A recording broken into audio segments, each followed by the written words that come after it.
What is a budget? A budget is a plan of your future income and expenses. It's a great way to plan your day-to-day expenses to make sure you have enough, save for retirement, or save for big purchases like a new computer, car, vacation, home, or something you like. A budget is typically comprised of two components, the income portion and the expense portion.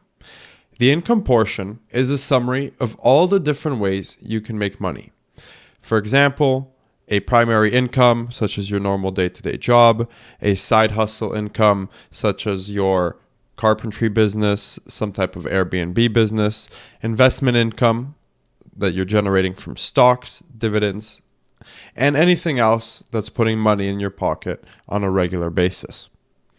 The expense portion is a summary of all your expenses, typically comprised of your credit cards, mortgages, car payments, eating out if you pay in cash, and everything else that's taking money out of your pocket on a regular basis, and even not on a regular basis. And this can also include things like Venmo, PayPal, etc. So who needs a budget? Everybody needs a budget. Whether you're an expert, whether you're young, old, employed, unemployed, you need a budget because a budget gives you the ability to track and monitor your progress over time, set goals, and make sure that you're able to live and survive day to day and set yourself up for financial freedom in the future.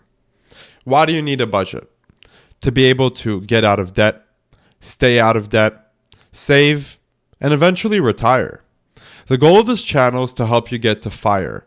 And no, not a dumpster fire like 2020, but financial independence, retire early, which is a movement that is very popular these days that helps you build income in a way that allows you to retire younger than you would expect, so typically 65 or 67.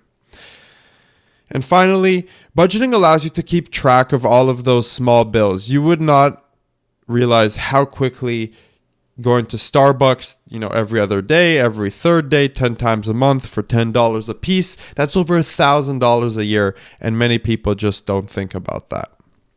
So, it's the beginning of 2021. There's no better time to do this. Let's jump into this journey together. And just as a note, you should try to update this monthly. There's several different tools that you can use. Some of my favorites include Mint and Excel. Now, when it comes to Excel, there's actually what I would consider two types of Excels. You can use Excels that have already been built and are open source, which we'll talk about today, and I'll share one with you. Or you can build your own custom Excel. If you're tech savvy or you need to customize it, this will probably be the route for you. Otherwise, the open source or Mint will probably meet your needs. So looking into Mint. Mint is a great tool. It allows you to be very hands-off once you set up the accounts and link them. So you can log into the app, you can add all of your accounts with all of the main institutions, all the banks, all of the different, even credit unions, the like. Once you've added all of your accounts, you can also add credit cards if they're not with banks like Amex, etc. And then it gives you a holistic overview. It tracks your transactions. It categorizes them automatically for you, which is nice. And then it allows you to track your net worth over time. Mint is a wonderful tool. It got purchased by Intuit a couple years ago. There are some potential drawbacks when it comes to the guaranteed insurance. If you do some of your own research, you can come up with your own conclusions. It's not exactly clear whether or not using Mint voids that. So use at your own risk. On the flip side, you have custom Excels. And the one that I'm going to talk to you about today comes to us from our good friends at The Measure of a Plan. Check them out, link below. They're the ones who built this wonderful spreadsheet. The spreadsheet allows you to import transactions into two tabs that you really need to focus on. There is the income tab and the expenses tab. Now, what I did was I exported all of mine from Mint, which was nice because it automatically had categories. Anything that wasn't categorized, I went into the categories tab and I added my own categories, and I'll suggest a couple that you should do that you'll probably also have. And on the flip side, you can also pull them straight from your bank. So you can log into TD, Scotiabank, CIBC, RBC, so on and so forth, and extract everything as a CSV. Once you've done that, you'll probably need to hide a couple of columns in the export. And then once you've matched up the columns so that it makes sense, you copy, paste, and import as or paste as value. By doing this, you'll make sure that the spreadsheet doesn't have any glitches when it's copying everything over. Now, depending on how much data you're importing, this process can take quite a few minutes or quite a few seconds, depending on your computer.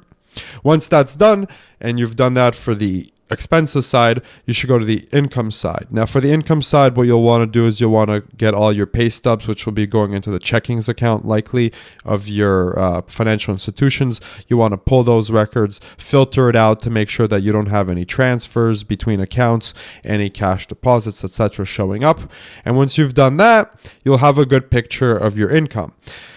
Once you've inputted both of those sheets, you can now go to the overall budget page. And this is probably the most important page. Now, this spreadsheet is very powerful, and I'm going to give a high-level courtesy overview. I recommend you play with it and explore and really learn it so that it makes sense, and if you need, customize it for your needs. But on the high level, this page will show you how much money you've made, how much money you've saved right off the bat in terms of percentage. Now, the beautiful thing is, even if it's not categorized, it's going to show up here. The difference is that on the budget page, it's only showing up if it's being categorized. However, on the overall page, it shows you in aggregate all money that was put in on the income tab and all expenses that were put in, whether or not they've been categorized. However, excluding anything that you put the Y for the hide column, which is the ability to hide anything that you feel doesn't need to be in there, such as one-time expenses or recurring expenses that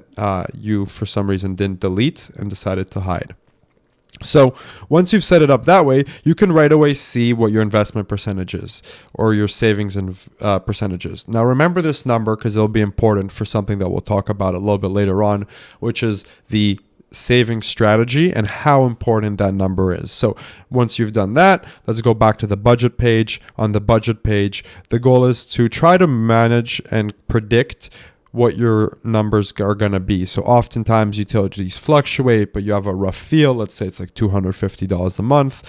You hopefully know what your mortgage or rent payment is. That should be a fixed amount every month. You can, the app will tell you based on, or the Excel will tell you based on the aggregate, what your average spend is on clothing, food, etc. All of the different categories that you set up.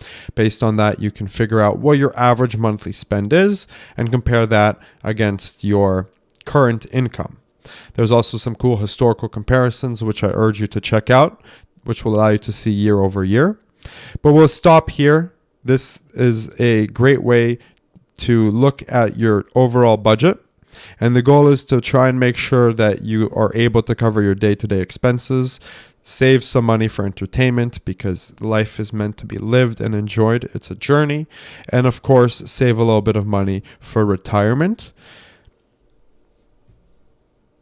Just to be clear, the goal is to have the income be greater than or at least equal to the expenses going out. Otherwise, you're running into a deficit, or it just means that you're incurring debt.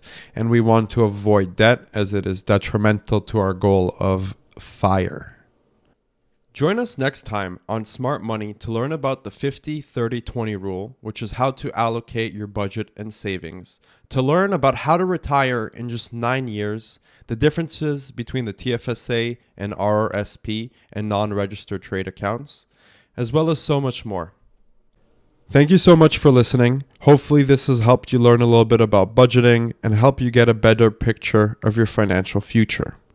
I'm looking forward to producing more of these episodes. If there are any specific topics you'd like me to cover, please let me know. I'm looking forward to seeing y'all in about 2 weeks.